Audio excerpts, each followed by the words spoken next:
Growing up as a kid in Oklahoma, where I'm from, the Chili Bowl is the biggest race that we have.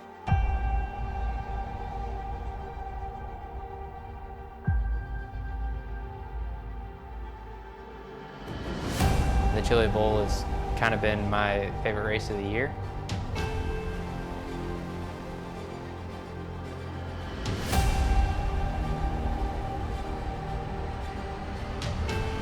Growing up a dirt racer in Oklahoma, that's kind of the holy grail.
This is the original esport racing game. This is iRacing.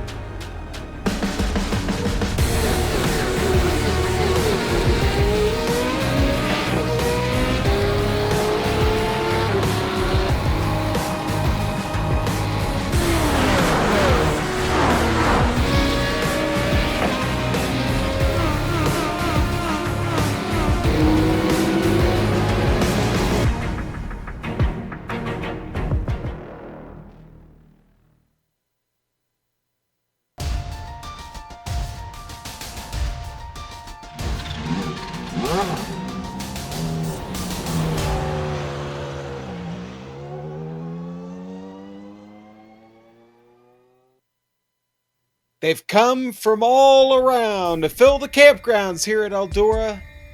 The cornhole tournaments are officially underway, and the drivers have taken their 410 winged sprint cars here on iRacing. Now, a critical juncture in this quest for the Mario Andretti Trophy, as we're all hitting the dirt as we get ready to watch the Majors Kings Royale at Eldora Speedway.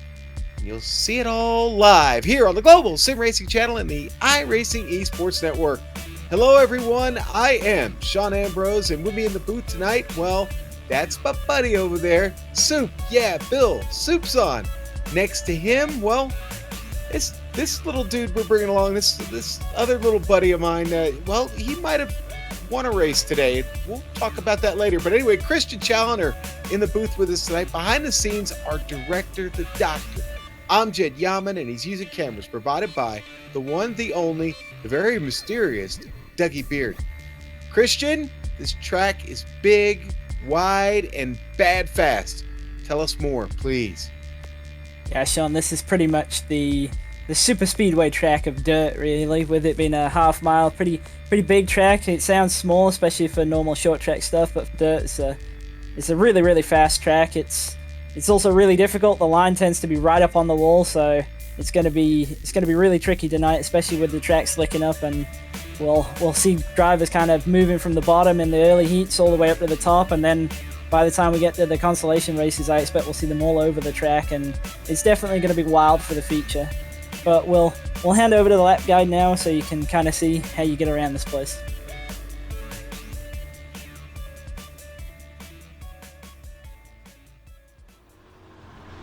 Hello everyone and welcome to the Global Sim Racing Channel. I'm Brian Yazdick, taking you for a spin around the Eldora Speedway in the GSRC Dirt Super Late Mod. Without further ado, here we go. You're going to see guys all over this half-mile speedway, and it's all in the name of chasing the cushion. The cushion is the almighty holy grail of dirt racing.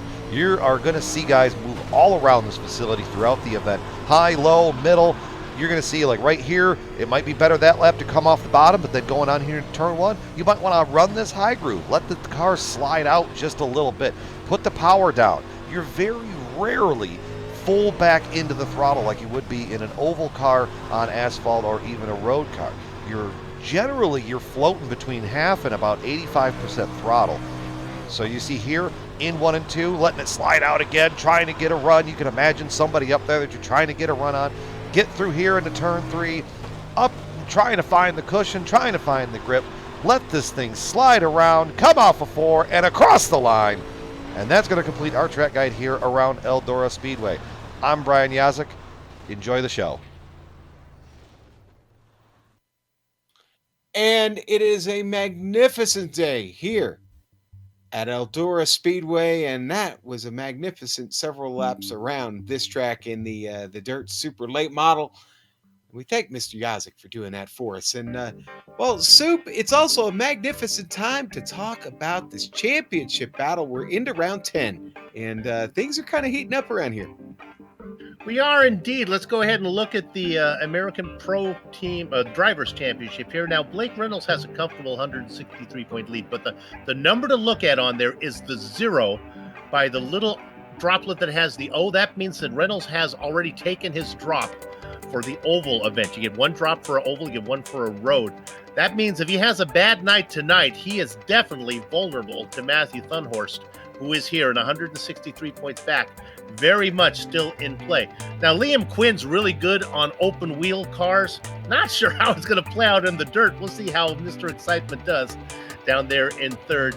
Eric Smith and Travis Worling are having great seasons as well. Let's go ahead and look at the team championship. I'd like to tell you this has something going on, but you can see that all the teams were cemented in positions, and the guys in the graphic department really love this category because they don't have to work very hard. They don't expect anybody to make a move for the rest of the season. I think Alliance with Slavonic, Kalisto, Bennett, Clement, and Thunhorst have this thing locked up. So let's go ahead and look at the Sportsman guys. Now, we don't get to see these often because a lot of these guys race down in the Sportsman split. You can see that Kyle Murphy's having a good time. He's up a couple spots. Sammy Scott hanging on in second, only 8 points back. So that's still very much up for grabs. Finally, down to my favorite category and what I like to call the We Were Alive When They Walked on the Moon. This is the Legends, guys. You have to be 50 and over. Brian Bennett hanging on in that one. Jimbo Pfeiffer, 234 points back, but things can happen up there. We'll see if Pfeiffer can make a move. He's pretty quick. Hutchinson, Clark Archer, and Brian Barnes. Barnes up 2 spots, or 1 spot gets onto the overlay. So there you have it. Things are starting to settle down as we get to the back third of the season. Sean? Soup, in about 6 weeks, I'll qualify for that Legends division. Anyway, it's a good time to talk about the race details. I mentioned round 10. Round 10. Not long to go here, as it's just been another outstanding season here in the majors. Today we are in that dirt wing sprint, the 410. Yes, sliding wing and all, and it is just wicked fast. Now, here's how the format really works. All right, we're going to have 6 heat races. All right, and from those 6 heat races, the top 3 will automatically advance to the main. There'll be 2 consolation races, and the top 3 from those races will advance to the main. So when we get to the main, we'll have 24 drivers. A 40-lap main event. You get 1 spare car. That rule carries over here in the majors, and well, I hope you don't need it tonight, but based on what we've seen earlier today in the Euro split and what we saw yesterday in the international region, I think we might be in for drivers having to go to that spare car. Now, let's talk real quick about the majors. Listen, they've got a great website, all kinds of information, live qualifying. You want to know where anybody's qualified, you can go to the website now, actually. See how they got in, how the sportsman divisions did in all 3 of the regions. Go to their website, pacificmajors.com. It's really simple. pacificmajors.com. That's how they originated. They were the Pacific Majors. Actually, they were the Northwest Majors first. Yeah. That's right, Soup. Thank you. All right, but it's pacificmajors.com. Now, when you get there, they've got a store. They've got swag. Soup, they've got swag, buddy. Get some Pack Majors swag. Actually, the Major swag, but you can get there. Just put a /store. There's a button for it there also. And what we're really doing special today, and we always do on these majors events this season, is we have a cause. And this race, it is for Homes for Our Troops. They do have a website. We'll tell you about that in a minute. But Homes for Our Troops, or you can abbreviate it, HFOT. They are a publicly funded 501c3 nonprofit organization that builds and donates specially adapted custom homes nationwide for severely injured post 9/11 veterans to enable them to rebuild their lives. Now, most of these veterans have sustained injuries, including multiple limb amputations, partial or full paralysis, and or severe traumatic brain injury. These homes restore some of the freedom and independence our veterans sacrificed while defending our country and enable them to focus on their family recovery and rebuilding their lives. Since its inception in 2004, nearly 90 cents out of every dollar spent has gone directly to their program for service for veterans. HFOT builds these homes where the veteran chooses to live and continues its relationship with the veterans after home delivery to assist them with rebuilding their lives. Go to their website and you can get there at hfotusa.org. Find out how you can get involved. There's actually a section for getting involved. You can make a donation. They have public events all over the country where you can help out. And again, great cause here for every round, but today it is for the Homes for Our Troops. We're also here for this race, as we've been all season, on the iRacing Esports Network. And folks, the Global Sim Racing Channel, well, is a member of the IESN family, and we thank you for being here, watching this event and many great World Championship events here on the network. Guys, I see that practice is officially wrapping up. Drivers really haven't been doing much, Christian, because they burned up the track and there really wasn't much use of being out there. But now we're going to get a 5-minute qualifying session here. And why are we doing that? Well, that's really just kind of a function of how the heat system works on iRacing. But I expect that what we'll see for qualifying is you get 3 laps. Now, the way I did my qualifying in the EU race earlier was to run the top on the out lap, so you get a big run coming down to the first corner. Then run the bottom, both ends of the track, to kind of get a banker in. And then go back to the top for the second lap before doing the bottom line, both ends of the track for your third. That way you kind of get 2 attempts from the one run, as it were, which both kind of should be good enough to get at least a good lap in. The third lap is maybe a half-tenth quicker than the first, but realistically you can put yourself in a good spot with both laps. So it'll be interesting to see what people run here. Yeah, and in about 45 seconds, you can get all 3 of those laps done. We already have several drivers. Jeff Drake on the provisional pole here at the moment. That may not last for long. Drivers starting to get their 3rd laps in. Daniel Johnson just got his 3rd one in. He'll sit P3. Just clarify what you're looking at. It is lone qualifying. So in my ears, I hear what would be 48 cars out on track right now. I had to turn down the volume. Man, it's loud. But we only get to see one at a time. Each driver has it all to themselves. And the positions at the top of the board just keep on changing. There's Marcus Tracy, Dog Bear White on board with him. And Christian, Sean, when this... Go ahead, Sue. Safe to say, I just did an SRF race at Road Atlanta. It's a little louder here. Just a bit, Sue. Just a bit. Yeah. They're definitely not quiet cars. No, they're not. Probably one of the louder cars on the service. Christian, you've been in most of them. Wouldn't you agree with that? I would. I always find that actually the Camping World Truck Series car is the loudest and actually the most irritating to drive. But these are pretty loud. I just was gonna say that 126 is pretty good time. I'm actually expecting that we might see people down in the O's, but we'll have to see. I know some guys will probably want to leave it really late in the session. Like you were saying, it only takes 13 seconds to do a lap, so they've really got a decent amount of time to wait if they want and see what people run first before going out. I strongly suspect the pole time will be a 0, but we'll just have to see. And, I'm not seeing anybody that's waiting, Christian. Guys, it looks like most everybody, Daniel Knight, just shut down his 3rd lap.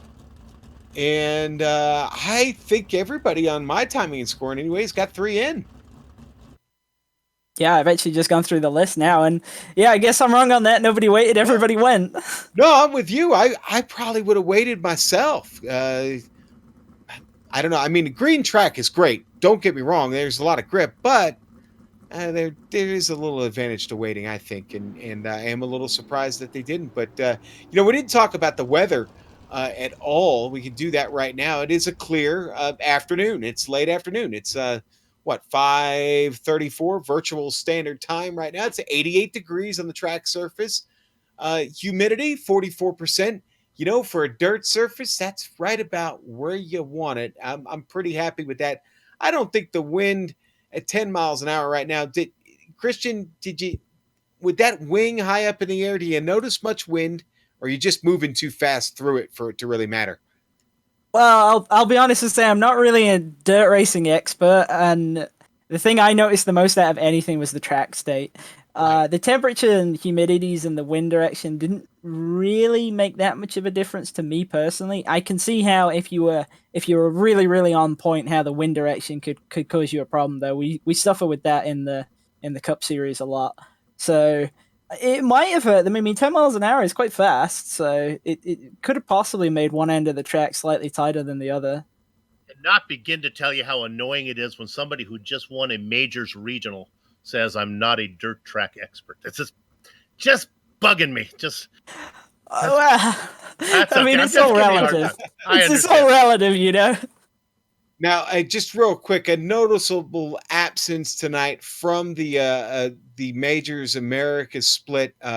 Blake Reynolds not with us tonight. He had to tend to a family emergency. We certainly wish him and the family well. Adam Young's not racing tonight either. Adam is sick or scared, one or the other. But we'll give him a break. Was that so a sympathetic cough for Adam? Is that what that was? Cry me a river. But no, Adam's not going to be in the car tonight. But Blake certainly being out. Well, that'll definitely be noticed, and he will be missed. All right, let's go to the Heat 1 grid, Soup. We are ready. I'll take him here, and I'll let you get the next one here. Oh, hang on. We're going to try that again. Fun. That was our director having fun with our new toys here. Okay, we're going to actually... It's not working. Well, ignore the rows, but we have the... No, I don't think we have the names right either. I got it. Go ahead. I do. We've got to... There you go. That looks good. Here's our starting grid for Heat number 1. Jeff Drake, Tucker Minter. Row 2, Matthew Dunhorst, Steve Driscoll. Ray Partridge, Bob Beltrami on row 3. Row 4 is going to be filled out by William Fletcher and Ross Banfield for VAPEX Racing Group Americas. Soup, there you go. 8 cars to get us started here in Heat number 1.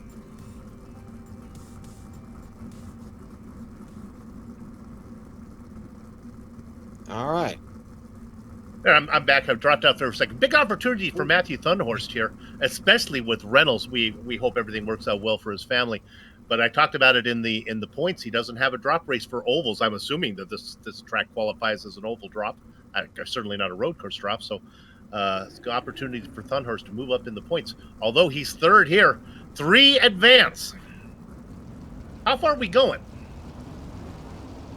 Have a little graphic for that. How many laps? There we go. Yeah, I was going to bring that up right now. Look at that. 15 laps. 3 transfer. No yellow flag. So I hope you've been to the kitchen because there's not a lot of time here. These are going to go by. Sean, we've done these. These go by quick. Yes, they do, my friend. Yes, they do. And now it's time to get to the front for the start because that truck's going to be pulling off any time now. Soup, Unorthodox Motorsports has 6 drivers in this pro split tonight. That's stacking the field, in my opinion. That may not be fair. Yeah, it's a good opportunity for them, although the gaps between those teams, not sure if anyone's going to be able to make up the gaps with this much time left. 8 cars out there, top 3 qualify. Steve Driscoll in the 4th position, looking to pick up 1 spot. Got a lot of people talking about this Tucker Minter guy, Virginia's driver. They say he is a favorite to win this, Soup. Watch out for the 31.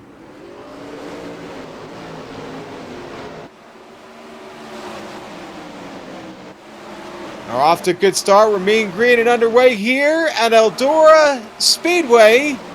Race number 1, heat number 1, underway here in the King's Royal. Fletcher off to a great start. Sure enough, Minter got under him, though.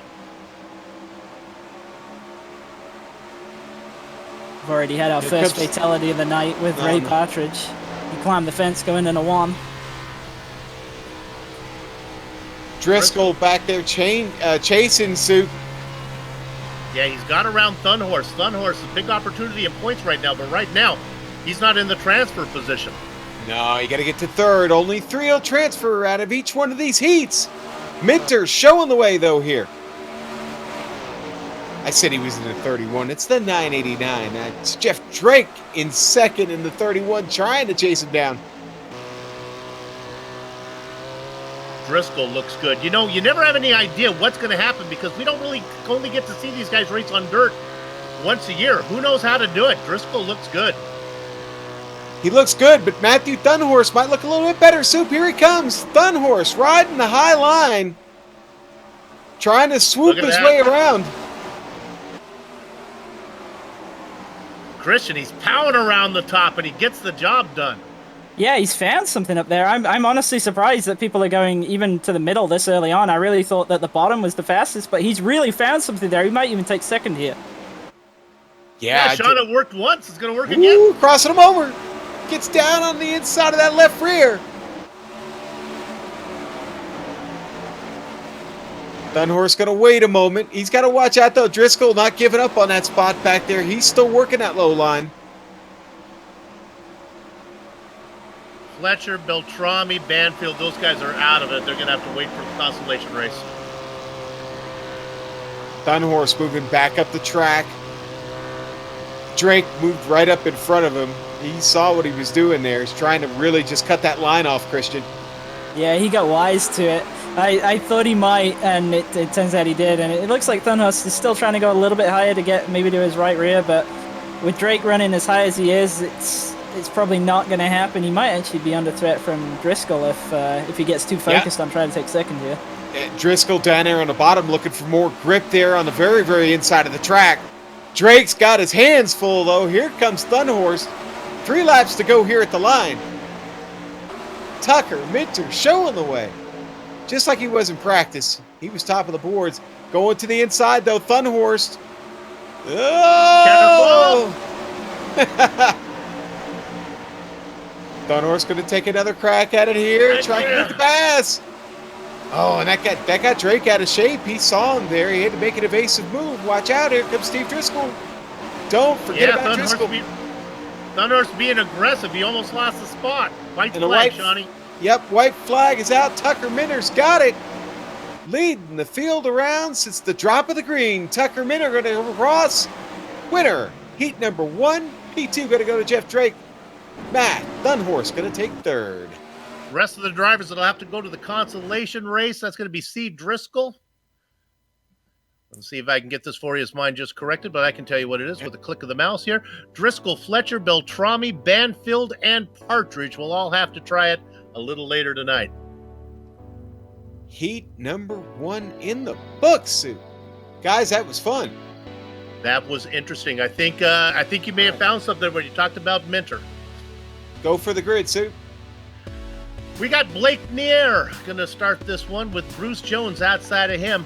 Brian McGreevy and Austin O'Neill going to fill up row number 2. Dick Mueller, Eric Smith. Now Smith in the points hunt way back in 6th. Steve Paulison and James Stacy, a couple veterans of the series, back in row 4. All right, so second heat getting ready. Now we've got a little wear on the track now. So Christian, they will be searching for that line here. At least the first several laps, it'll be kind of an experiment, won't it? Yeah, but I think Thunhorse has kind of shown the way already. I'm surprised that the top line's coming in as early as it is, but I think from this point forward, you're going to see everybody's going to start migrating higher up the racetrack, right up until the point where everybody's pretty much on the wall. I don't think it was surprising to any of us that Tucker Minter took that first heat. That said, I was a little bit surprised he didn't have a bigger advantage than he did, and he kind of showed that he's not infallible because he did clip the wall near the end of the race, so that could be something to watch out for in the future if he's under pressure. Christian, Yeah. real quickly before we go green, do the guys watch who are in the later heats? Do they watch these earlier heats to see what's going on the track? Oh yeah, absolutely. I mean, the biggest thing in dirt racing, it seems, is to be on the right line at the right time. So you're always going to watch the heats before you, just to see if you can kind of figure anything out for your heat. Yeah, Soup, and at the actual dirt track, they're not under the car. They are hanging over the wall watching. Here we go. We're mean green and back underway here in the majors. Kings Royal at Eldora Speedway. Big start for Blake Neer. Kind of got the whole shot on him. Neer gets out front, and now they're already fighting back for 4th place. Eric Smith, Brian McGreevy. Smith looking to the inside.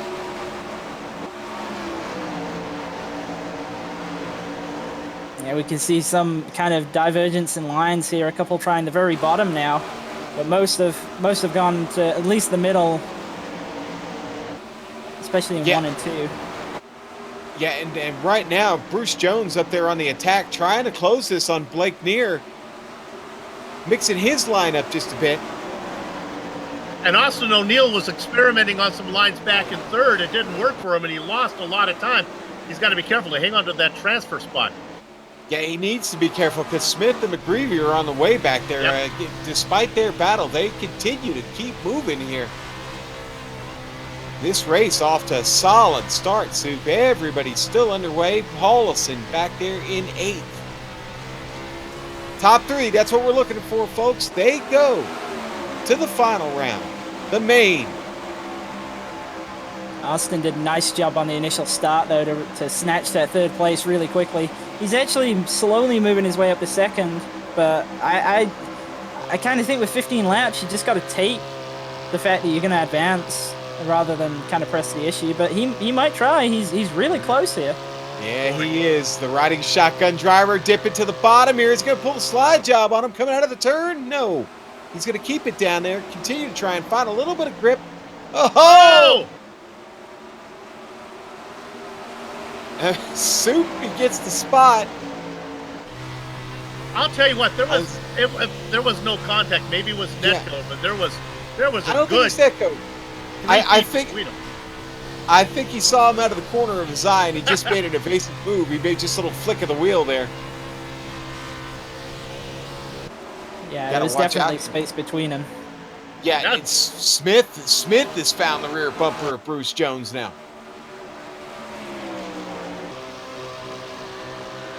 And just like that, we've only got 4 to go, and Blake Neer. Yeah, I think he's ripped the mirror off at this point, guys, because there's really been no looking back. He's dropped Austin O'Neill by a half a second. Austin better get on his horse quick here if he's got any chance, but we've got the 3rd. Still battling for the transfer spot. Smith Jones. Smith, alias Smith and Jones going at it there. Yes. In, 3rd and 4th, there's an old reference that no one will get. Blake White flag Neer, is out. I don't think Smith is going to get there. Yeah, Blake Neer is going to get the white flag. Jones, Smith continue to battle, but I don't think Smith's got anything. It's going to go to Blake Neer. Heat number 2 out of the way. Blake Neer, your winner. Austin O'Neill, 2nd, and Jones is going to edge out Smith. Soup. O'Neill was 2nd, but I like what he was showing. Keep that name in mind when we go to the A main. The rest of the field that'll have to try it again. Eric Smith, we saw him work on the back of Jones, couldn't get it done. Brian McGreevy lost 2 spots. Dick Mueller, James Stacy, and Stephen Paulson all tried in the consolation race. All right, heat number 3 on tap. Christian, take it away. Yeah, so on the pole, we've got Trevor Clement for Alliance. We've got Daniel B. Johnson. He's starting 2nd. He's going to be really happy with that. Then we've got Steve Selstad starting 3rd with Scott Corbin on his outside in 4th. Jeff Schmeier for Doug Bear in 5th and Daniel Knight in 6th. And then bringing up the rear, we've got Matt Gelder and Mark Rediker. Gelder, another one of those unorthodox motorsports drivers, guys. And, well, here we go. Heat number 3, track worn out a little bit more. It's got 30 laps on it now. A couple of pace laps. And it's going to be Trevor Clement. Going to get us started down on the inside this time next to Scott Corbin. I don't want to think it into reality, but someone's going to end up on their lid on this one. Going through these names, some of these guys look like they are fish out of water. We'll see. Did something make you nervous, Soup? Did you see a name? I don't want to mention any names. So I saw several names that I didn't like. We'll see if I'm wrong. I'm wrong a lot. You just thought to yourself, boy, they're great sports car drivers, Yeah. but dirt, I don't know. Yeah. Let's see. He's really good in a cup car. Yeah, dirt. I don't know. Yeah. I hope I'm wrong. All right, let's see what Trevor Clement can do with the field. He gets the whole shot, gets it quick, gets out in the way. They're tussling at the back. Car in the wall right into the starter stand. Clement gets away, high, wide, and Hampson to get us started here at Eldora, heat number 3. But Daniel Johnson was asleep at the wheel there. He did not get going. He's fallen back into third. Yeah, he just didn't go at all. Superdome behind him. Jeff Schmeier in the wall, climbs it. Kept it on his wheels. Scott Corbin got a kind of a dreadful start, to be honest. He's fallen way back, and he actually got in the wall a little bit too. I think this is the point where you're going to really see a lot more incidents and a lot more mistakes. As we kind of saw at the end of the last race, the wall has really come in, and that's where you want to be, but there's so much risk. If you even just grab it a little bit, you're going to, at the best, lose a ton of speed. At worst, you're going to be done. So that's going to play a big role in the heats from this point forward, I think. And I've already seen Selstad clip it once or twice, just clipped it again. Yeah, easy. That's Schmeier, Corbin. Steve, you got second place locked up, baby. Take it easy. He is definitely hanging it out there. It drags you in, though, because you see the speed go up, and you're like, yeah, okay, I'm going to push it a little bit more, and you just keep doing it right up until the point where you drag it, and then that's it. And sometimes you get lucky, and you're able to kind of get off it, and other times, well, that's the end of your day. Well, the top 3 have definitely sorted it out. Clement, Selstad, and Johnson. Johnson's really pulled away from Daniel Knight. It's 2.5 seconds between them. Yeah, for the top 3s. Just in case of being safe, I think. Oh, no, trouble. Is that Daniel Knight? Yeah, Daniel Knight, big trouble for the riding shotgun driver. You know, I didn't think Dan Johnson was making any progress, but Christian, he is starting to gain a little bit here on Steve. Now, that's Jeff Schmeier he's behind. Don't be fooled. That's a lap car. I'm just watching Dan, and I know him pretty well, and I know that he's going to have seen that he's got a big gap to fourth. He's literally now just trying to make it around the track without touching that wall. He's leaving so much margin, which, to be honest, I think is the correct thing to do when you're in his position. He's not going to catch second. If he just gets around the track for 6 more laps, he's going to advance, and I think that's smart by him. Thanks for having my back on that, guys. Sorry. No, it's good. I figured you'd rather be thrown under the bus than left hanging out there wrong. No. I'm actually. That's Schmeier who got in Schmeier got into the wall earlier. Schmeier's got real good pace now. It's just too late. He must have knocked the toe back in the right direction. The top 3 are pretty well settled here. The white flag is out. Trevor Clement's going to take it. Steve Stillside is chasing him. Daniel Johnson going to hang on to third, but it is all about Trevor Clement in this one, guys. He got away at the start and never looked back. He wins heat number 3 here at Eldora Speedway. Steve Stillside, a second place run for him. Daniel Johnson, all 3 of them will advance to the main event this evening.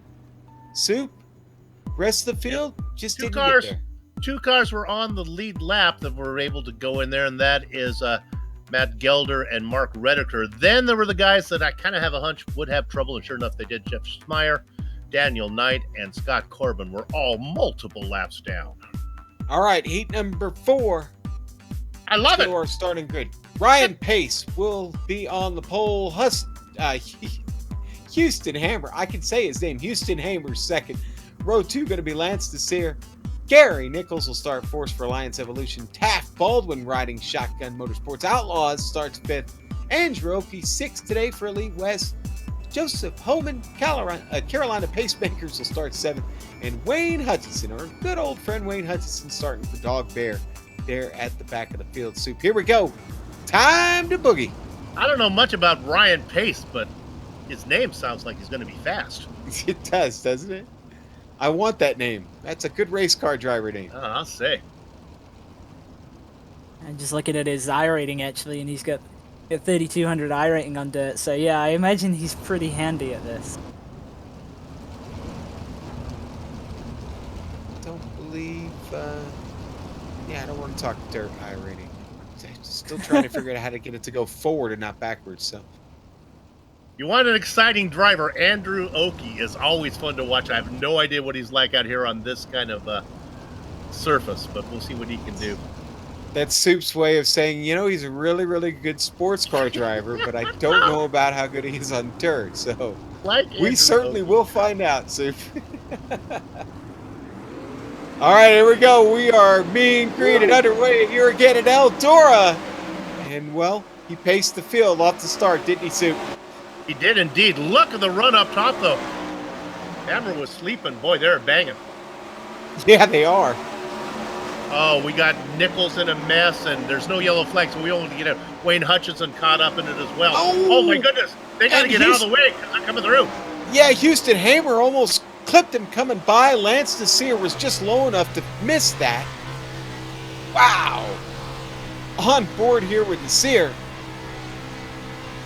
And look at that. Soup, Andrew Oakey with the fastest lap of this heat. That's right, baby.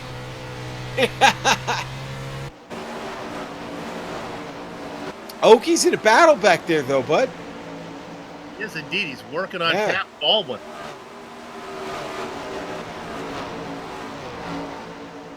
It does look like the top line has really become the place to be. I think that's going to stay that way now all the way through to the feature.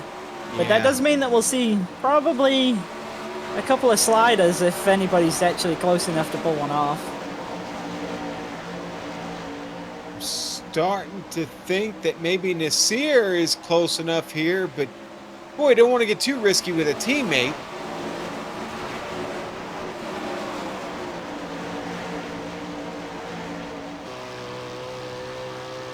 Baldwin is exploring the bottom. It costs him some time, and here comes Oakey. Oakey's underneath him. Whoa! Oakey wasn't quite clear. No, not quite. Love Andrew Oakey. Right rear, not clear. Oakey slides all the way up into the high group. Still looking for that speed. He gets good run off the top. He might be clear here if he commits. Oh! Baldwin up in the wall. This is the fight back here, folks. The leaders have run away. Has Oakey got anything left here for him, guys? And this actually isn't even for a transfer spot. This is for 4th. But each spot here in a heat race is basically 6 spots in that consolation race, because it'll move you up ahead of all the other guys in the same position that they are in the other heats. That is true, and it is now a battle for 3rd. This is all 3 of them for 3rd. Whee! And there's Oakey on the bottom. He's got the lap traffic in front of him. Oakey trying to find a way around, goes all the way to the bottom. Oh! Andrew Oakey still trying to get there, holding off. Hamer and Baldwin and Nasir. Oakey doesn't need them. He doesn't. Oh, look at this. Contact between the teammates. Oh no! Lance Nasir up in the wall, off the track. Oakey's got 1 lap to get this done. He's going to have a shot at it. The white flag is out. He's there. He's going to pull a slider in 3. He's got to try. He's looking. He's going. Is he gonna get it? No, he's not made it. Right. Ryan Pace is going to win heat number 4. Houston Hamer is going to go ahead and take second. Taft Baldwin's going to get third, folks. That was certainly the most exciting heat we've seen yet. I think nobody disagrees with me there, do we? No, poor Ryan Pace had such great pace. He wasn't on screen very much. He drove away from it. Andrew Oki, it was like watching a drunk chase a balloon near a cliff. It was fun to watch. You didn't think it was going to end well, but it was okay. He has to settle for fourth. Joseph Homan, Lance Nazir, Gary Nichols, and Wayne Hutchison round out the 5 cars that don't transfer. Pace, Hammer, and Baldwin move along. Heat number 5. It's time to go. Soup, go ahead and take it. Ray Farlow's going to be on pole. Outside of him, it's Kyle Atkinson. Doyle Lawrence sits third. He's going to be inside of Wade Hayes. Nick Kuhn is in the 5th position, flanked by Little Train, Lionel Kalisto in 6th. The back row is populated by Joshua Donata and Marcus Tracy. All right, 8 more. The top 3 will advance. Ray Farlow has this field. The number 871 follows the Chevrolet Silverado across the start-finish line. The lights are off. We're ready to go once again here at Eldora. Will Farlow follow direction from those before him with a nice big jump on the drop of the green? We're about to find out. Don't leave us, folks. Hang out. The second position has not been very good off the start, but really good into 1 and 2 on the first lap. Let's see if that plays out again for Atkinson. Farlow's gone. Gone. Just rips off.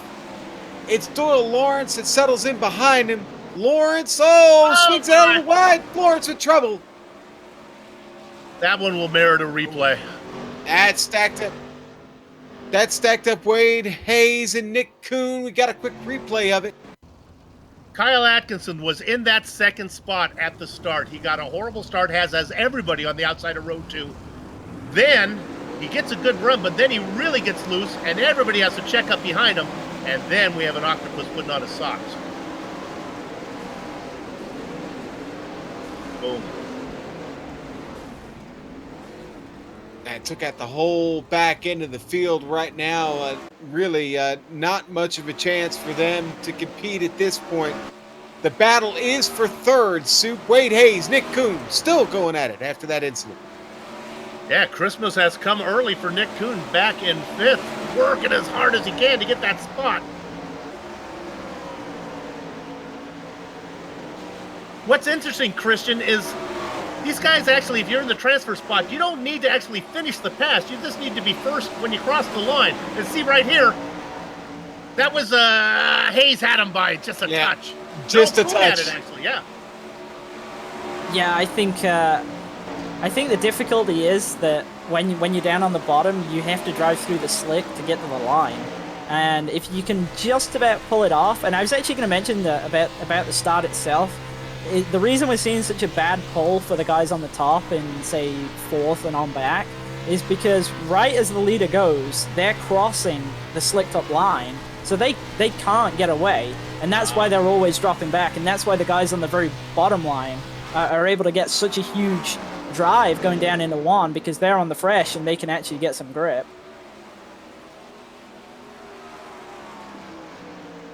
Soup, now you know the rest of the story. Thank you, I do indeed. I don't know much about Ray Farlow, but the word ringer comes to mind here. As this guy seems to be really good. Yeah, he's dialed in. He's got that Trading Paints 410 wing sprint really leaned out right now as he's gone to over a second and a half on Doyle Lawrence. Hasn't really been any action up front for him there at all. Just a nice drive around Eldora Speedway here on a Sunday night. About 6:25 in the evening. Now Nick Kuhn is still back there in 3rd. He has opened up about a second on Wade Hayes now. So that big fight they were having, not much of a fight, but I wonder, Christian, is Wade kind of waiting to make a move here? You better get busy. Only 3 to go. He looks like he's struggling a little bit with handling. He is kind of just about within range, but he's really in that high-risk position trying to run really close to the wall. He might take a shot at it, maybe on the very last lap, but I think it's going to be really difficult for him.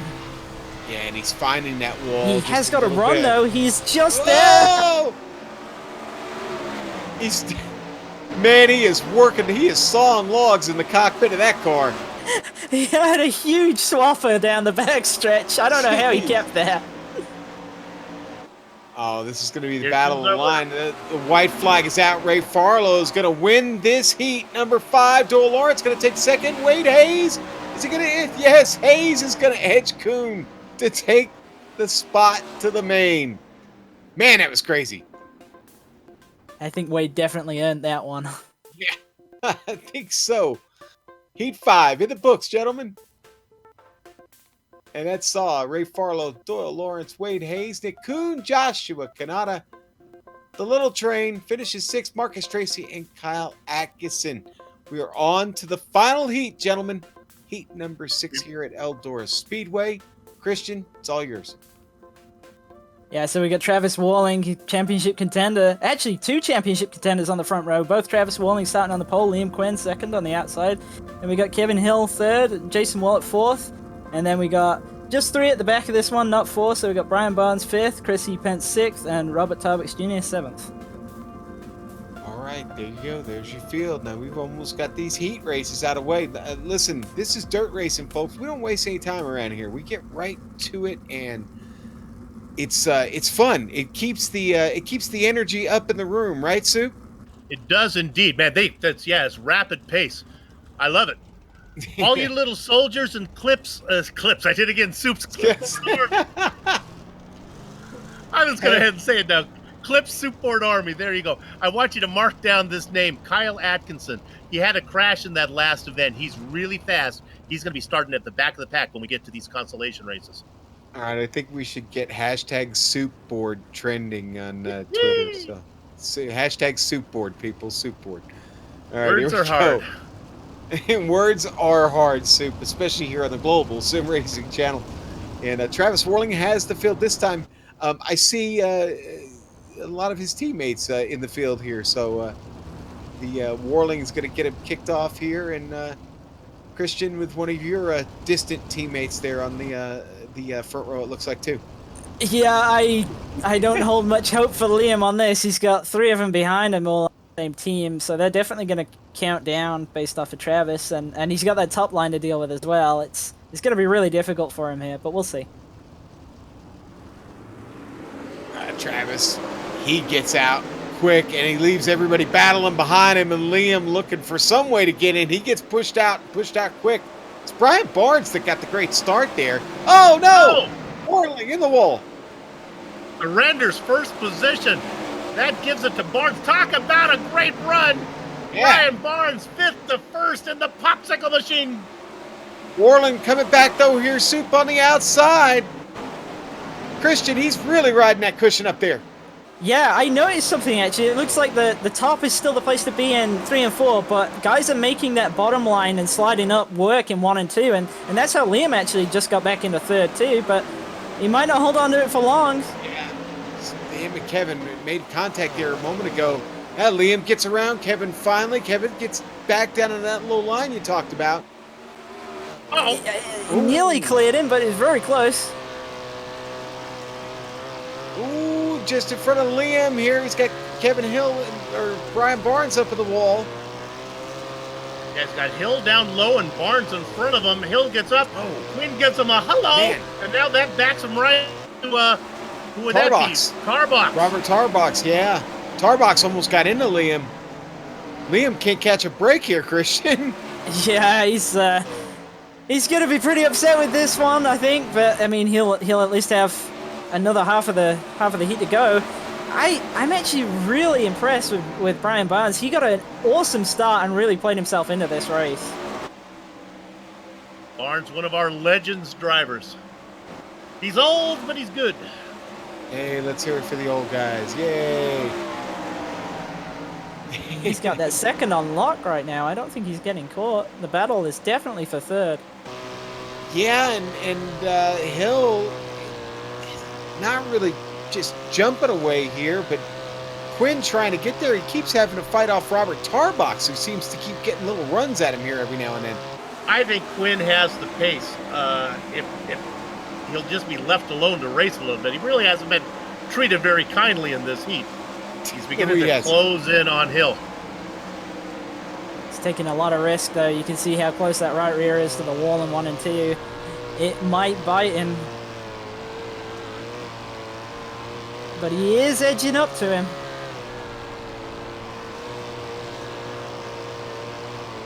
Boy, he is there. He is faster. It's just nowhere to put the car. Man. Here comes Tarbox. Yeah, Tarbox is trying to get something going on the low line, and he seems to have found something the other two haven't spotted, but Quinn's trying on the top. Quinn was trying to go. Hill was in the way. Oh, I thought he cleared them both, but then he checked up in the middle of 3 and 4. He has got him clear, but will he slide up? Oh, and he does! Yep, Tarbox cleared him. Quinn was pretty robust there. I'll tell you, Kevin Hill got worked over by Liam Quinn. Yeah, he did. But 3 times. Yeah, that was... yeah. how about Robert Tarbox starting back in 6th place? He's managed to get through the fight that was Liam Quinn and Kevin Hill, and Kevin Hill's coming back now. We are on the final lap of the final heat. Travis Warling's got the field, guys. Tarbox might have second here. It's going to be really close coming to the line. He does. Oh! I think. Did he get him? Yes, he did. Robert Tarbox from 7th to How 2nd. about that? Wow. And he did it all on the dirt. Well done. He sure did, man. What a race there. Travis Warling, your winner. This one's gone official, folks. Robert Tarbox, 2nd place. Brian Barnes, 3rd. 4th, Liam Quinn. Kevin Hill, 5th.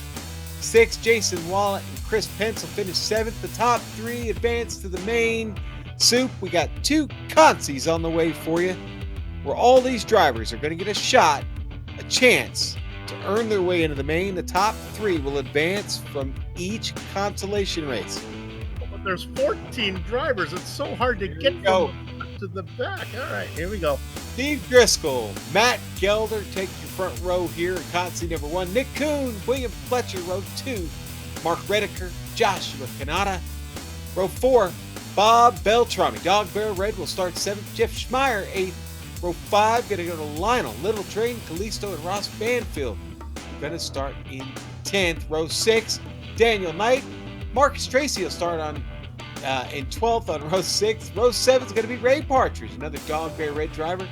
And Scott Corbin for Connecticut Americas. He's going to start P14 soup here at Eldora Speedway.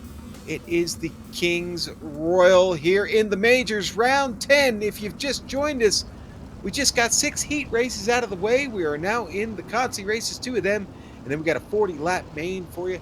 Soup, how many laps are we running here in the consis? I believe we're running 25, and again, we have no yellow flags out here. We're going to fill up the 24-car field. We're going to get 3 from this one and 3 from the next consolation race. All right, and tell you what, a lot of race winners have come from consis, so don't sell this short, folks. This is going to prove to be exciting here. The track really has changed, Christian, and while these drivers, a lot of them on track, are going to get to find out real quick just how much. Yeah, these 2 races are going to be the hardest of the night for sure. The track is already really worn out, and with 25 laps and 14 cars, it's only going to get worse from here. The B main is going to be absolutely the most difficult race of the night.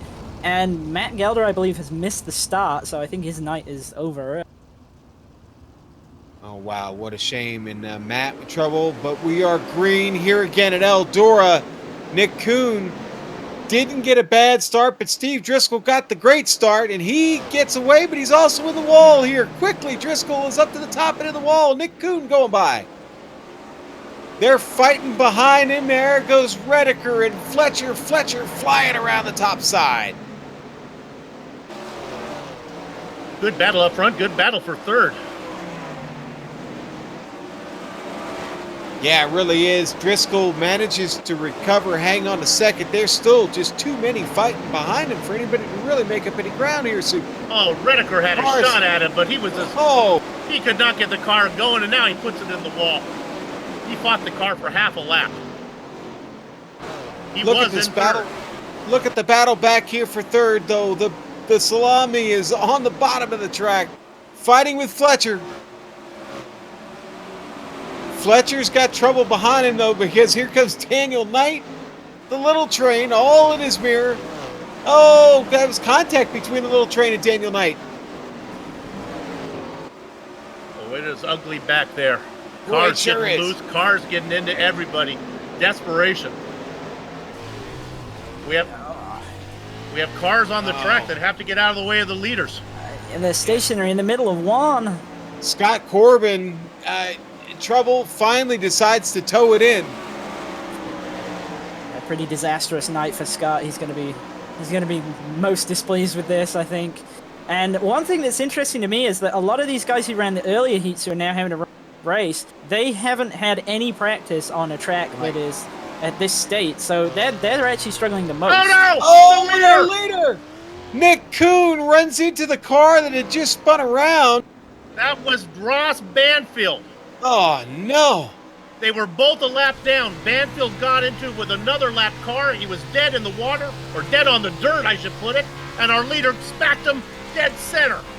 And I was just about to talk about the fact they were coming through all this traffic. Oh, and how unfortunate for Kuhn. Gives the lead to Steve Driscoll. Callisto just gets by Bob Beltrami. Kuhn's had to take that car into the pits. Go for the spare car, Sue. But if you're having to go in, you've lost. It's just really, with no yellow flags, you're never going to make that up.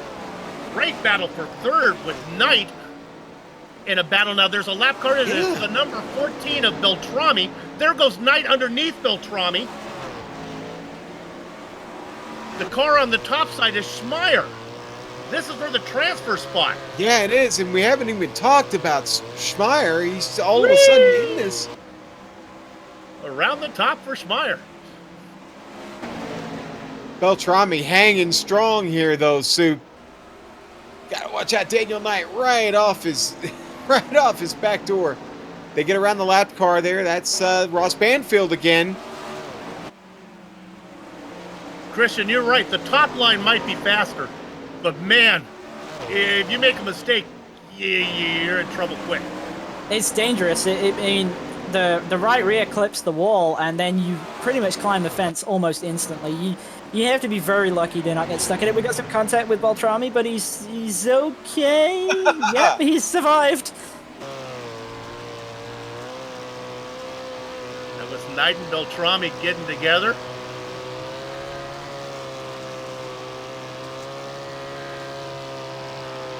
One interesting thing about dirt racing is that you kind of just have to accept that there's going to be a lot of contact, and in the vast majority of cases, it's almost certainly never intentional. And it's so difficult to execute anything like a bump and run, especially with these cars. Maybe more so with late models, but it's just you're pretty much out of control. As Knight shows us, he just had contact right there, but he's managed to actually self-right and keep going.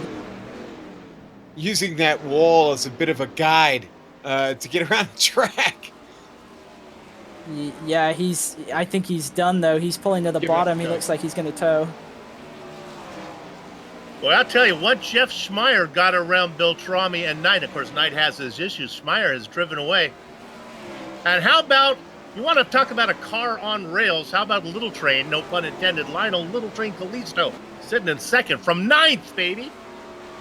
Yeah, Lionel, you brought up a good one there, Soup. He has really been consistent here. Really hasn't had much traffic around him to deal with, and that's really, really helped his run. Driscoll in his own zip code up there in the lead, though. Here's Callisto taking care of the traffic back there, getting around it.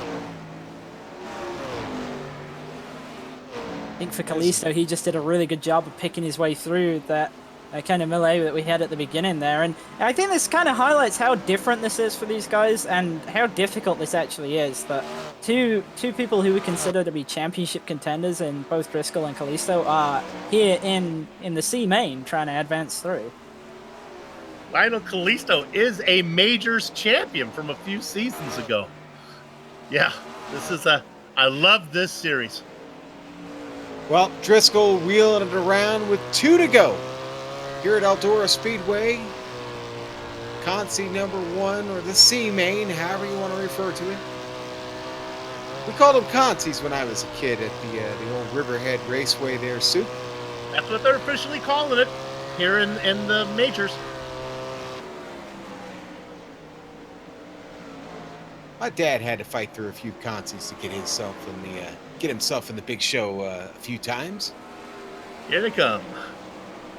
Yes, sir. Steve Driscoll takes care of business here at Eldora, and he is going to win Consi number 1. Lionel Callisto going to take second. Jeff Schmeier going to advance with those 2, as only the top 3 advance to the main event. One more race to go in between. That is the Consi number 2 coming up next here. And there are your results. Fletcher, Kanata, Corbin, and Tracy round out the field. Guys, that was fun. But I'm kind of looking forward to what Christian had said here a few minutes ago, and that was the second Consi is probably going to be the one you really should look out for, because it's going to be crazy. And there is the starting grid. Eric Smith, Andrew Oakey on the front row. Brian McGreevy, Liam Quinn on row 2. Quinn looking for redemption. Row 3, Joseph Holman, Kevin Hill. Row 4, Dick Mueller, Lance Nasir. Row 5 is going to be Jason Wallet, Unorthodox Motorsports Horizon, another driver trying to make it into the main. And then Gary Nichols, Chris Penn, Steve Paulison, Wayne Hutchinson, and Kyle Atkinson all going to start this Consi number 2 here. And there's really been no change in the weather. The only thing that's really changed, gentlemen, has been the time of day. Whereas we are now almost to 7 o'clock virtual standard time here at Eldora Speedway. Everybody rolling off. Christian, is this the track we get all the way through the A main, or are they going to play around with it for that one? They do reset it to 40%, but in the Euro split earlier, it did still get extremely slick. I do think that this is going to be the worst track that they deal with all night, but it will be difficult in the main, absolutely. And just something interesting to note is that the top 3 in the first Conti that we had are all extremely fast. And they all had really, really good pace, so it's definitely going to be interesting to see those guys try and fight their way through from the back, because I think all 3 of them are capable of doing that. Again, I don't want to do any self-fulfilling prophecy, but Andrew Oakey next to Mr. Excitement, Liam Quinn, Oakey in second, Quinn in third. That's where my binoculars are going to be. Okay, we'll keep them up there, Soup, as we make our way around behind the Chevrolet Pace truck here at Eldora. Eric Smith will lead him off. And Soup, we're back to green here at Eldora Speedway. The King's Royal. The last Consi. Eric Smith leads it. Oakey gets off to a good start. Here comes Liam Quinn up the inside and into the middle of the track. Quinn taking away second spot, or at least trying to complete it, coming out of turn 4. He has just about completed it, coming down into 1 there, and it's a pretty clean start actually. We got one car just grabbing the wall, but otherwise it's been a pretty clean start. Better than the first Conti, I think. These guys look like they've adjusted to the track a little better. And they looked to go 3 wide down there, as it was Hill and McGreevy. And I believe that was Joseph Holman that was all the way down there, pinned up against the wall. Here's McGreevy looking to the inside. Oakey fighting car all over the place, coming down the straight. Oakey is really working 3 wide.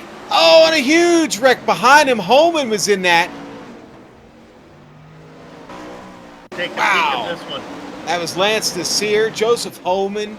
Holman in the red car with the iRacing logo on the wing, and Holman up into the wall on his lid. Stuck the landing though, Sue. And since Hurry. then, Oki has been beat up. Hill has made his way up into third. Dick And Eric's- Mueller now fighting for that transfer spot. And Eric Smith has run away, Sue, while all that was going on. Liam hanging in there, though. I tell you what, good effort by him. He doesn't have to worry. Kevin Hill got plenty of action back there to worry about. That should keep. Oki and Mueller just had huge contact on the back. They sure did. Boy, and Mueller, that hooks Mueller right up into the wall. That toasted both cars. They both had to tow. Here's Oki. That is a massive hard hit. Back up to the front, though, the battle for second. Quinn actually just grabbed the wall a little bit, lost that second spot there to Kevin Hill.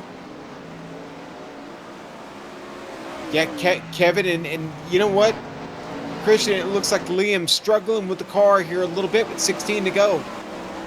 Yeah, it just looks a little bit too loose, but if he can kind of just run that top line, he looks really fast if he gets it hooked up, but he's just struggling to get off the corner, especially kind of coming out of two. Sometimes he comes off in the slick, and you just see the rear end of the car wiggle around.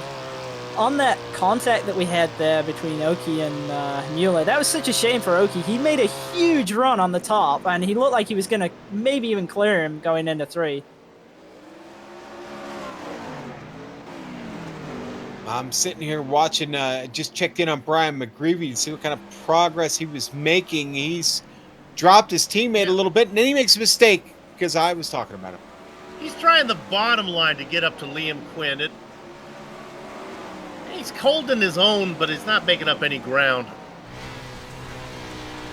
It is a lower risk line, though, as long as he's kind of within range. If these guys in second and third make a mistake, then he might play himself in doing that. I mean, Liam looks really loose. Like, he is fighting that car. Dick Mueller's brought his sprint car down the pit lane, guys.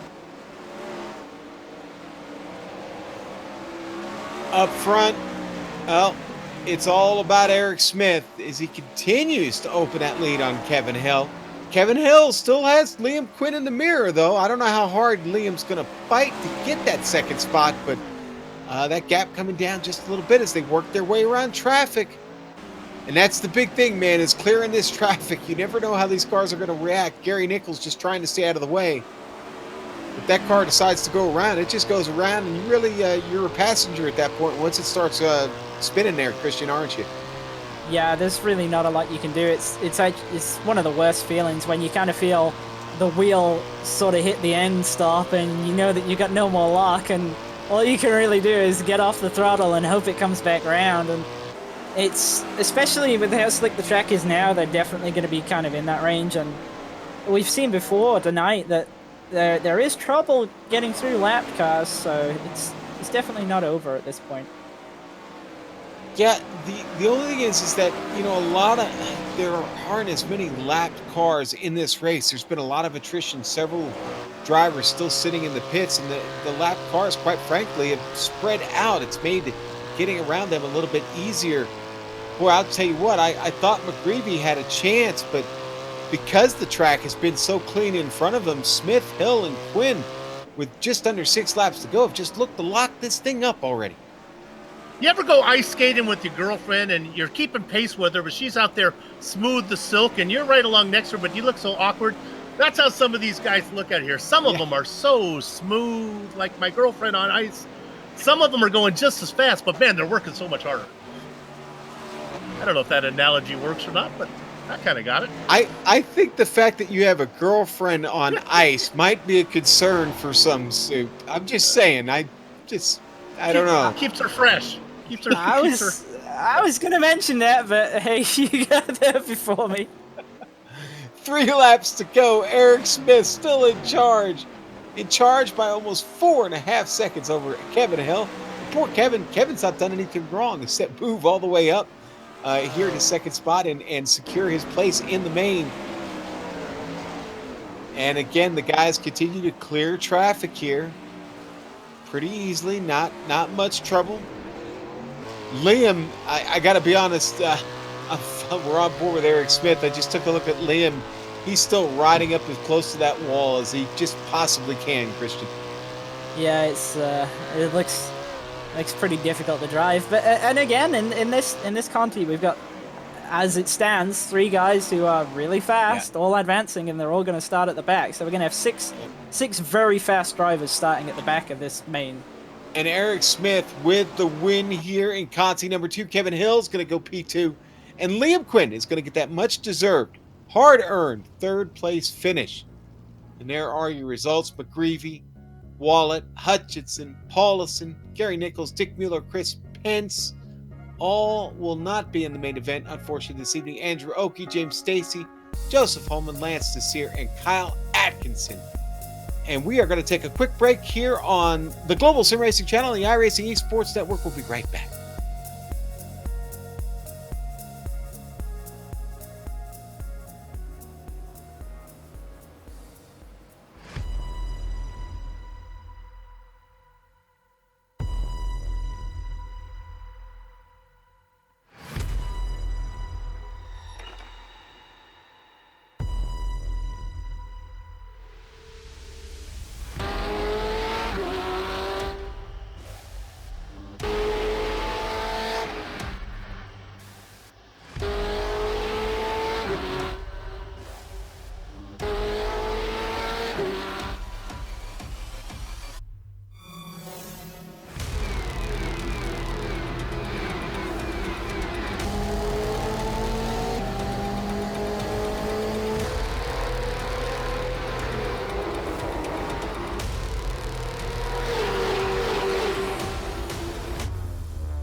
We have returned, and you are here for round 10 in the major series, America's region. This is the Kings Royal from Eldora Speedway here this evening, folks. And wow, all the heat races are out of the way. The Contis are out of the way. It is time for the main event in just over a minute. You know, real quick, I want to tell you part of the reason we're here, Homes for Our Troops. You know, the majors this season is supporting a cause every round. This week, this round, it's Homes for Our Troops. Help them out. Go to their website, hfotusa.org. Find out more about what they do, but basically they build homes for severely injured post 9/11 veterans to help them along and help them get their lives back together. Great cause. You can get involved. You can also make a donation find out by going to the website. Again, that's hfotusa.org. Homes for our troops, folks. And guys, 30 seconds to go. We're going to be setting the grid here. Christian, you said we're going to reset with a 40% track state. That's okay, but it's certainly not ideal conditions, is it? Yeah, it's definitely not fresh. I think it might make the bottom and the middle a little bit better than it was at the end of the Consolation there. But I still think, especially the first couple of laps, we're going to see everybody trying to migrate to the top. I say trying because hey, you got to be clear up there to do it, you know? So it's not going to be easy. It definitely slicked up a lot in the European race. I expect we'll see the same here. Since we've last seen Tucker Minter, he started and completed his Lego Death Star, so it's good to see him back out here. Been a long time. Well, you know, I was going to make that point earlier when we had drivers showing back up to the Consi. You know, some of these guys haven't raced in almost an hour. That goes back to what Christian was saying. They had no time to practice, come back out on a track that's totally different. The playing field leveled now, though. Here we go to our starting grid. Soup, Tucker, Minter will sit on the pole next to Blake Neer. Row 2, Trevor Clement, Ryan Pace. Row 3 is going to be Ray Farlow, Travis Warling. Row 4, Jeff Drake and Austin O'Neill for riding Shotgun Rangers. Row 5, Steve Seelstad and Houston Hamer for riding Shotgun Desperados. In 11th, it's Doyle Lawrence. He's going to be inside of Robert Sticky Tarbucks. Good to see Robert back with us. Haven't called one of his races in a long time. Matthew Thunhorse in the points championship hunt. Might be our points leader when this is all said and done. Bruce Jones going to be outside of him. Daniel Johnson and Taft Baldwin go 15th and 16th. Wade Hayes and Brian Barnes, the old-timer, back there in 18th position. Steve Driscoll is going to be inside of Eric Smith. Little Train, Lionel Callisto back in the blackjack position. The double duck spot goes to Kevin Hill. A few more drivers left. Jeff Schmeier was able to make it, as does the number 24, missed in the 24th spot in the number 23 car. Mr. Excitement, Liam Quinn. All right, old Woody on the pole. Tucker Minter, the riding shotgun, very familiar paint scheme that we've come to love and know. The Woody. Brian Jones right next to him. Soup, nothing's really changed about this weather. The wind, a little bit less than 10 miles an hour now. It's still 47% humidity. Just after 7 p.m. here, virtual standard time in Eldora. Tucker Minter ready to get us underway. The Silverado pace truck taking us down around one last time here. WTW, baby. Wire to wire for Tucker Minter. Pace truck's in. We are migrated underway at Eldora Speedway. The Kings Royal underway here. 40 laps to go. Tucker Minter gets off to a great start. Bruce Jones, Ryan Pace back there battling it out for second. That's Clement down low, getting it almost into it there with Ray Farlow. Some banging in the back. We stay green, though. Well, I had my drivers all mixed up. That was Houston Hamer and Lawrence fighting for second. Lawrence coming around. Time and scoring update and everywhere here, Sue. Oh, I had it right the first time. Near loses a spot as he's going to lose it to Pace. Oh, and he's Clement. still the car down low. Clement. Yeah, Trevor Clement was down low. Ray Farlow almost got into him. Clement did a great job of saving that.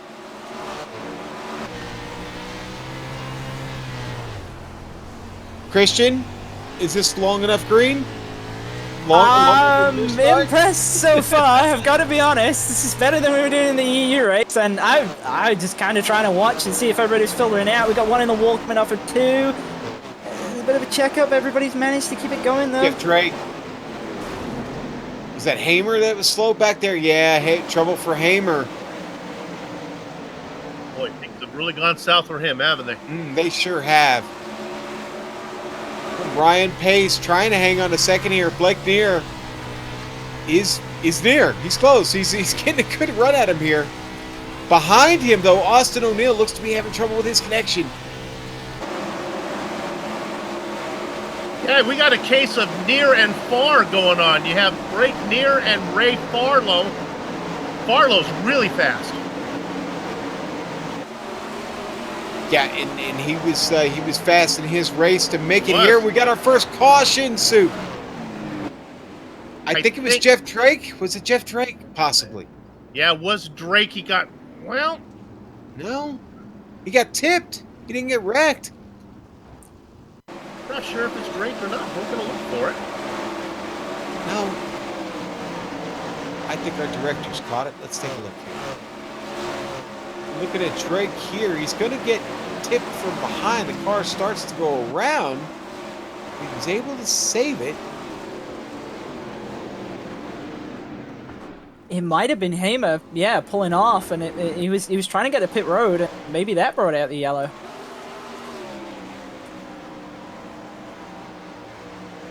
Well, You know, Hamer put it in the wall, but he kept the car going straight.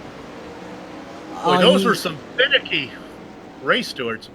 Oh, you know what it was? He put it in the wall, then he really struggled with it.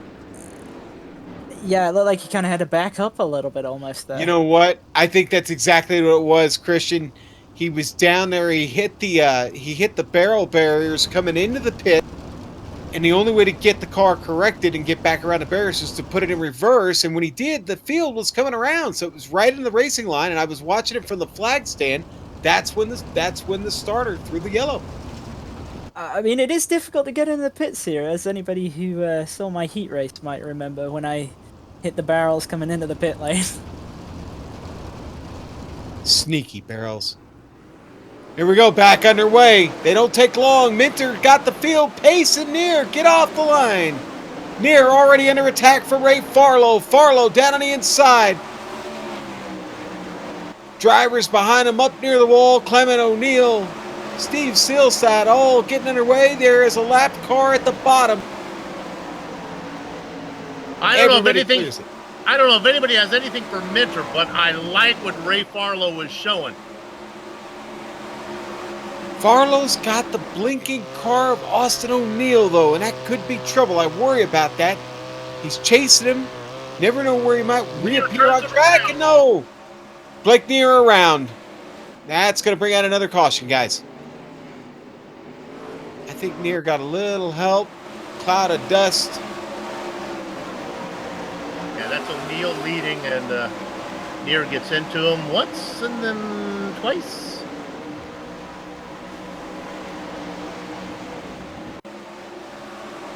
Going to go on board with Near. And they're battling here. And there's the contact. And it was just kind of there. The momentum couldn't be stopped at that point. And, well, both of them. Big trouble. I like it when the racing gods deal out justice to both cars. Both the bumpy and the bumper get taken out. Seems fair. Yeah, I mean, it's difficult though with dirt because the sliders is just an inherent part of passing with this. So you just kind of have to have a bit of an acceptance of that, and the following car, you just have to check up and let it happen. It sounds strange because in a normal race you'd be mad about that, but this is a little different, and you got to have a bit more give and take with this. That said, that's hurt both of them a lot because they're going way deep into the field now. John, this kid in the booth with us is wise beyond his years, isn't he? What's Yes, some nice he things is. he's saying there. He's one hell of a driver, too. All right, the lights are out. It's time to boogie here. Literally, it's only about 23 laps I know. left, so we can drop the foul disco ball down now, shine the light on it, get everybody out on the floor here. It's an all skate at Eldora Speedway, folks. Truck is in. Tucker Minter is away. So is Ryan Pace. So is Ray Farlow. They get away clean this time. Oh, Ray Farlow looks for that advantage off the restart. He's got him, baby. Banging Nerf bars there with Ryan Pace for a moment. He moves up into P2. Here comes Trevor Clement. He got a great start. He's on his horse suit coming for the top three. Pace actually just retook second, but Farlow's going again for the slider in 3 and 4. They're kind of around right now. Boy, they've been swapping Farlow, Pace, Farlow, Pace. They continue to do it again. They are definitely playing the game. Watch There's a out. huge gaggle behind, though. Yeah, man, that battle back there for 5th is intense. Drake, Jones, O'Neal whirling. O'Neal winds up on the kept it. short end. Great save by Travis Warling. He lost a ton of spots. He's still in They look like they're struggling with O'Neal. He's blinking a little bit and making it difficult for them to race around him. Yeah, and that problem continues with him. He's jumping all over my timing and scoring right now. At least on a road race course, you kind of know where he's going to be, or even on an asphalt oval. Out here, you have no idea if the guy blinks where he's going to show up on you. Yeah, the battle for 5th intense still. Jeff Drake just getting around, trying to get around Bruce Jones there. Jones keeps fighting back towards Bob. Slides up Jones right into him. That's a mess, and that's a caution. Oh, we got still around in 3. That time it's got to be Jeff Drake, right? Yeah, it was Jeff Drake. Okay. We've got more contact as well. One car just had to tow after heavy contact with the barrels there.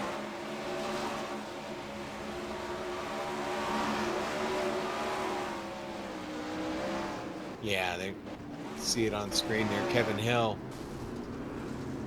Oh. Put it in reverse and then winds up there standing straight up at his wing. Gonna go on board here with Doyle Lawrence. Trying to send it. Thought about it. And he just misses. There was a small hole for him to get through there, and boys, it just didn't work out. This is bad news for Tucker Minter, who was driving away from Pace and Farlow. He's fine. I think he is. Oh, I don't know. Pace and Farlow seem pretty fast if they could sort out who's going to lead. Christian, they put on a swapping race for about 3 or 4 laps there, swapping spots.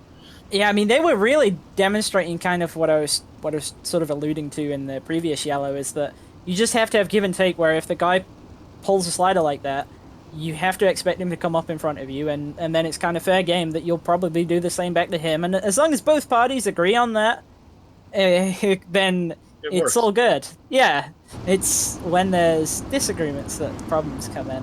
Pace truck's in. We're back underway. Tucker Minter back to the front. Ryan Pace, Ryan Farlow. Farlow did the same thing on that. Tried to get a great start, but Ryan Pace able to hang on to it. Farlow losing to O'Neal already. O'Neal down there on the bottom. O'Neal's making that work. Farlow in the wall. He keeps it going straight. Somehow we don't have a yellow. He was on his side. I think he took his left arm out, pushed the car back up on its wheels. Yeah. He's lost all his track position, though. He's going to be furious with himself for that. And he continually lose it, too. It's as everybody's now going by. There goes Driscoll. I think Farlow's actually broken. I think he's pitting. Done. Coming in. Not going to help him at all. Minter with 10 laps to go. Your leader, pull it away. Bruce Jones back there fighting with Jeff Drake. Drake, Jones continue to go at it. That's a battle for P5. I want to talk big picture for a minute. Minter, Pace, O'Neal, Clement is a veteran, but he's not really in the hunt for the chase. Drake, Jones, Stelstad. We got to go all the way back to 8th position to get to Matthew Thunhorse before we get to a guy who's really in the hunt for the championship. 8th place points going to be okay for him. Kept an eye on Liam Quinn every now and then. He started all the way at the back of this field. He's managed to get up to 13th, guys. 11 spots gained here on the track at Eldora. Minter comes across. He takes the green flag still with 6 laps to go. Good tangle on the front stretch. They kept it straight. Goodness. It's still a huge battle here, though. Wow. And Walling's making it work. He's gone all the way to the bottom. He's cleared him. Now they And go now around the caution comes out. Yeah. Drake. Yep, Jeff Drake. This was a long time coming.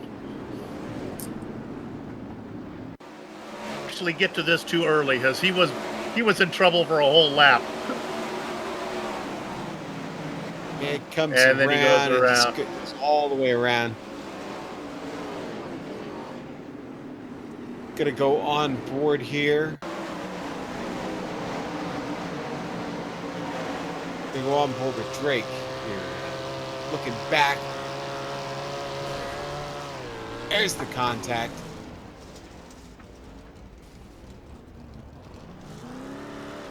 Steve Silstad there with the contact on board with him. Alliance Evolution driver.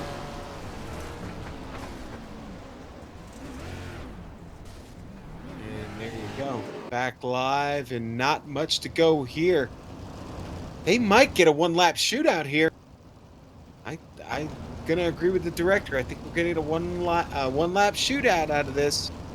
Oh my goodness, Austin O'Neill is Yeah. blinking like yeah. the lights on my Christmas tree, but he seems to have the lockdown. But All right, he's the in third. lights are still on the pace truck.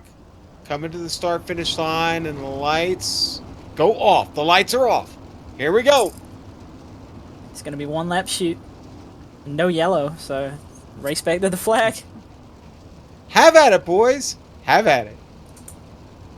Ryan Pace, send it in there, baby. Let's see what you got. Corner number 1. I think they're all going to send it. I think that's the order of the day as we get into turn 3, set up for turn 4.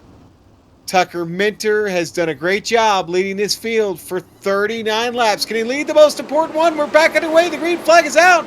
Tucker Minter down into 1. Has the lead, does he? Ryan Pace, Austin O'Neill continue to fight down at the bottom. Minter makes contact with the wall. Pace, O'Neill still trying to get it sorted out, but it's going to be Tucker Minter out of 4, and he is going to win the King's Royal here at Eldora Speedway. Ryan Pace with a second place finish, and Austin O'Neill is going to manage to control that connection enough to finish 3rd here in the Major Series, America's region. 40 laps, and it all came down to that last one, guys. Full-time drivers in the series. Trevor Clement finishes 4th. Travis Warling gets around Thunhorse. He'll get a 6th place spot with Thunhorse in 7th. Wow. Well, that's it. We're done. Not really. We'll be back in just a moment. Stay with us because we've got the results. I'm sure we're going to have several drivers to talk to. You don't want to miss any of that. We'll have some information about the next race in this great series here in the Majors. We're right back on the Global Sim Racing Channel and the iRacing Esports Network.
Welcome back here on the Global Sim Racing Channel and the iRacing Esports Network. The Major Series, America's Region, Kings Royal is done. And if you missed it, we're sorry, but you can rewind and go back and watch it later. Here's today's results of the main event. Tucker Minter wins it going away here in a one-lap shootout. Ryan Pace finishes second. Austin O'Neill third. Trevor Clement today, not a bad run at all. Fourth place, Bruce Jones. Fifth, Travis Warling. Sixth place, Matthew Dunhorst. Seventh. How about an eighth place run for the little train? Lionel Callisto. We will take that, and he'll take those points. Steve Silstad, a ninth place run for him. And Steve Driscoll going to round out the top 10 guys. Mr. Excitement, Liam Quinn in 11th, ahead of Robert Sukitarbox Jr. in 12th. The Baker's dozen spot goes to Brian Barnes, ahead of Jeff Blake, with Daniel Johnson behind them. All ribbons and curls in the Sweet 16 spot is Jeff Smyer. He's ahead of Wade Hayes, followed by Doyle Lawrence. 19th and 20th goes to Houston Hamer and Eric Smith. Smith, a championship contention, will have to settle for 20th place points. Hidden Blackjack, it's Kevin Hill, ahead of Ray Farlow in the double duck spot. Blake Neer after that. The last car out on the track, Kath Baldwin. All right, Sue. It's a fun day. Let's find out how much it was, how much fun it was for our winner, Tucker Minter. Tucker, congratulations. You look like you've done this a time or two. How much fun did you have today?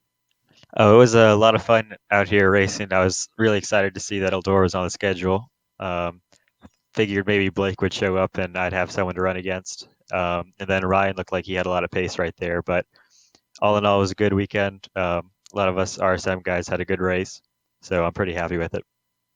Yeah, it was a good event for riding shotgun, and you getting this win got to be a pretty big deal for you. This is your first majors win, is it not? No, I went at Bristol for the short track nationals actually, and then after that I joined RSM. Gotcha. Okay, so it's the Yep. first win for the team. There we go. Okay. Yeah, I had a couple problems getting into the pro split with the MCPI. So I've been winning some amateur, some sportsman races recently, but it's nice to be back in pro split and get. Now, Tucker, what was the biggest challenge in the main event about how this track was changing? And let me add on to that question real quick. How tough was it actually getting back in the car after sitting so long? I knew going in that the top was definitely going to be the place to run, just all race. But it was really hard adjusting. I made a comment in the chat after the B main for us to have a gentleman's agreement, everyone to run 3 laps so we didn't destroy the track. But we all got a little bit of practice in, so that was good. I just like to give a shout out to, first off, Stuart Diggs, Benjamin Hess and their whole family, and then also Brian Clausen. The guys at RSM were pretty cool. Let me run a BC sticker like I ran at the short track national. So I'd like to thank them for letting me run with them. Well, hey, listen, we want to thank you for putting on a great show and showing everybody just how quickly this 410 can get around the track here at Eldora. You made it look, I got to say, you made it look pretty sexy, man. We appreciate it. So on to Michigan for the next round, and you get a few weeks to prepare for that. So pretty scary to think about what you guys come up with for a setup between now and then. Yeah, I'm sure the RSM guys are going to have a good setup with Blake on the team. Unfortunately, I can't run because I'm going off to school, but it should be a good race. Where's school? Where are you heading off to? I'm heading off to Elon University. All right, man. Well, listen, hey, best of luck to you there, and stay out of the dining hall. That can be very dangerous. So. Thanks. Have a good one, Sean. All right, that's Tucker Minter, guys, and Austin O'Neill has come by to talk with us and maybe celebrate a little bit of that podium finish. Yeah, that was I had to work for that one, and I really thought I was out of it after I got spun on the backstretch, but somehow I managed to hold on. Austin, it's Soup here. You finished second in your heat behind Neer, so you gridded up in 8th position. You had to go through a few cars. Was there? How much different did the track feel after that early heat when you came out for that last race? Oh, it felt a lot different. The heat race, I was kind of early out in the second heat. It was pretty tacky, but the feature started slicking up, and I changed the setup for that, and I've been pretty good on this slick, so definitely had some experience, going into that race. Tell me about changing the setup. Do you just do that out of experience? I need to do this to the car because the track's going to be this way, or did it after you went through the little practice, you knew what you had to do? I just had experience. I've on iRacing, I do a lot of sprint car racing and real life too. I run 360 sprint cars, so yeah, I got a lot of experience, working with sprint cars. But after that warm up session, I had to fine tune it just a little bit. But Is this your car of choice?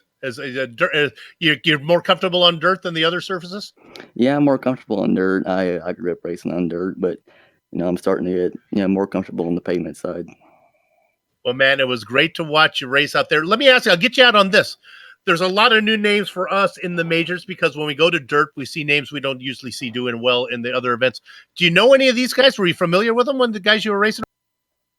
I knew a couple of them. I knew, I'm on the Riding Shotgun Motorsports team. I knew them guys, but a couple guys, like Ray Farlow, Ryan Pace, I raced with them guys, but that's about all I knew coming to the series. Got it. Well, it was fun to watch race. Congratulations on the third place today in a tough field. Good job.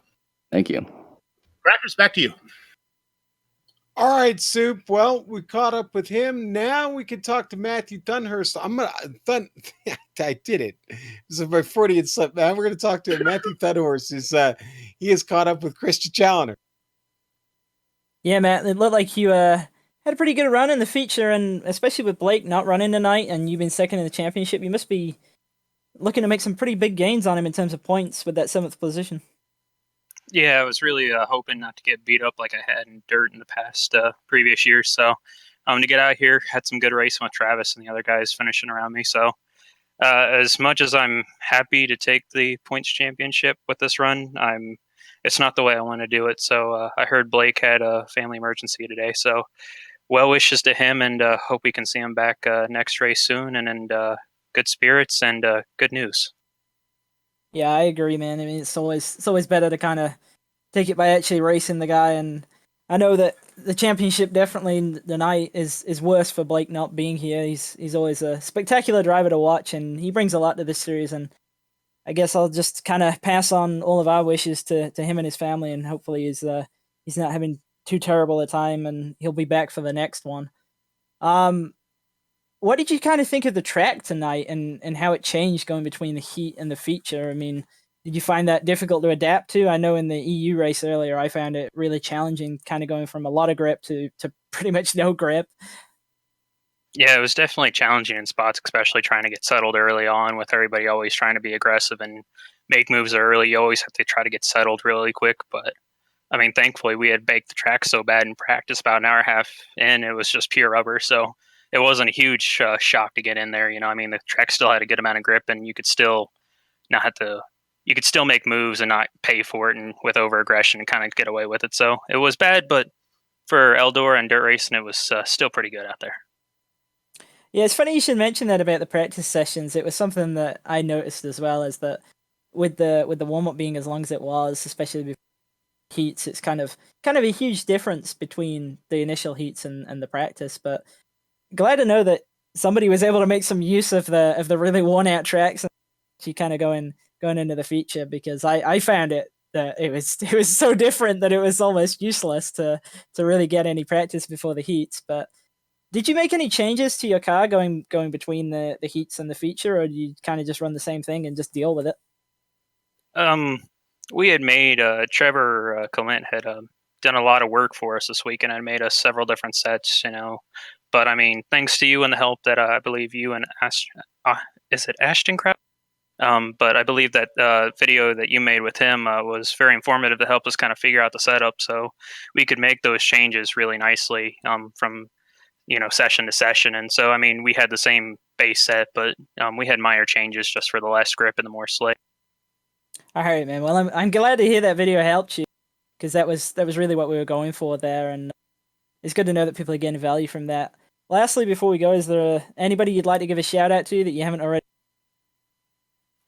Yeah, I mean, just Trevor again, the rest of the Alliance crew, I mean, Steve got brought up for this race because Jason wasn't feeling well with the dirt. So all 4 Alliance guys, we worked hard and top 10 for all of us. So that's something to hang our caps on. I know we might be seeming like we might be pulling away with the constructors, but, one false step and Kinetic and the other guys could be right there on us. So we have to keep honest and we have to keep pushing. So big shout out to them. And yeah, thanks for y'all doing you do at GSRC, and hopefully we put on a good show for you tonight.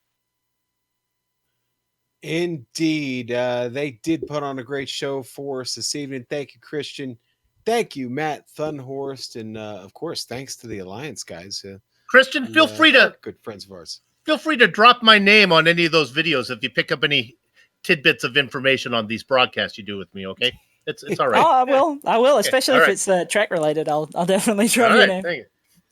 All right, I am surrounded by greatness. I literally have one of the great racers on the iRacing service, and then of course one of the great broadcasters in all of iRacing broadcasting in Soup here, and of course we do have the greatest director in the business in Amjad Yaman. So lots of people to thank for this one. I'll thank you guys again here in a moment. I want to thank Mike Willett, who puts on the major series, has been putting this on for years now, Soup. He does it better than anybody out there. He really, really does. Best in the business. It really, really is, man. And we love covering it. We are so fortunate to be able to carry these broadcasts for him. We also want to give a shout out to Homes for Our Troops. Remember, we are supporting them here through this broadcast, and you can find out how to get involved by going to their website, hfotusa.org. Put that in any browser. It'll get you right to Homes for Our Troops. You can find out how you can help. You don't necessarily have to give them any money. You can find other ways to help them out. So go check out Homes for Our Troops. I want to thank the iRacing Esports Network for letting GSRC come in on the air here, invade their territory, and bringing this great broadcast here of the majors from Eldora Speedway this evening. Thanks to the companies that provide the software and hardware for our broadcast listed on your screen now. With that, we give additional thanks to June Lalonde, who provides all of the great music cue here on our network. See the screen for how to get a hold of more of her great work. I do want to thank this great team today, Soup, Christian, Amjad, Dougie. You guys, you got me, man. You had me at the opening of the show. If you'd like to find out more about the Global Sim Racing channel, including upcoming races, you can visit our website, but just stay with us here on YouTube or on Twitch or on Facebook. We're all over the place. Social media, Twitter, at GSR Channel, Facebook. Just type in Global Sim Racing Channel. Yeah, I know it's long. If you type in GSRC, you'll even find us. Trust me. Instagram, GSRC_Graham. Everyone, race fans everywhere. The next race is at Michigan. Yes, we're going to Michigan, the high banks and the Irish hills of Michigan. Soup, it is the Monster Energy NASCAR Cup Series, Sunday, August 25th, 7:45 p.m. Eastern. Folks, we've also got upcoming races for other series listed on your screen. Check those out, mark them down on your calendar. But until next time, race clean, race hard, and we'll see you on the track.